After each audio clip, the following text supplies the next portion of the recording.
Hi friends, তো আজকে চলে এসেছি আর একটা ভিডিও নিয়ে। আর আজকে আমরা এসেছিলাম ডক্টর দেখাতে। তো ডক্টর দেখানো হয়নি, আবার আসতে হবে। তো যাওয়ার সময় আমার হাজব্যান্ড বলল যে এখান থেকে একটা অর্ডার করে নিই আমাদের রুমের ওখানে, তো এদিকেই তো যাব, তাহলে একটা ছোট্ট অর্ডার করে নিই।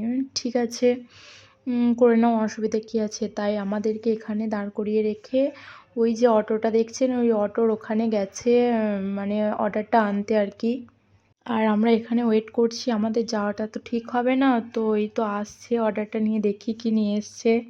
পার্সেলটা দেখে তো আমরা খুব হাসছিলাম, মানে এটা আমার হাজব্যান্ড করছিল র্যাপিডো ডেলিভারি। তো র্যাপিডোতে পার্সেল ডেলিভারি করছিল, তাই পার্সেল হিসেবে এটা যাচ্ছে। আর এটাতে ছিল ব্লাড, ইউরিন, এগুলো টেস্ট করার জন্য আর কি। কোনো একটা ল্যাবে দিতে হতো এটা, মানে যেনারা ব্লাড টেস্ট করায় আর কি, তারা এগুলো নিয়ে এখন ল্যাবে দিয়ে পাঠাচ্ছে এই ডেলিভারি ম্যানের থ্রুতে। তো তাই এখন নিয়ে যাচ্ছে। আর এই অর্ডারটাতে মানে পাওয়ার পর অনেকে ভাবতে পারে ফুড ডেলিভারি কিভাবে পার্সেল দেয়। তো পার্সেল অর্ডার হলে এরকমই দেয়, ফুড নয়। আর এখানে আমার হাজব্যান্ড যে গাড়িটা নিয়ে এসেছিলো, চার্জার গাড়ি অন্যজনের, তো চার্জ ছিল না, তাই এখানে ব্যাটারিটা চেঞ্জ করে নিচ্ছিল।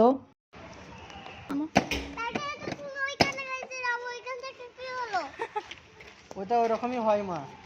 তো ফাইনালি যেখানে অর্ডারটা দেবে সেখানে চলে এসেছি। আর আমি নিচে ওয়েট করছিলাম, আমার হাজব্যান্ড দিয়ে চলে এলো। আর একটা অর্ডারে আমার হাজব্যান্ড পেয়েছিল 80 টাকা এই অর্ডারটাতে। তো এই ভিডিওটা এই পর্যন্ত, বাই।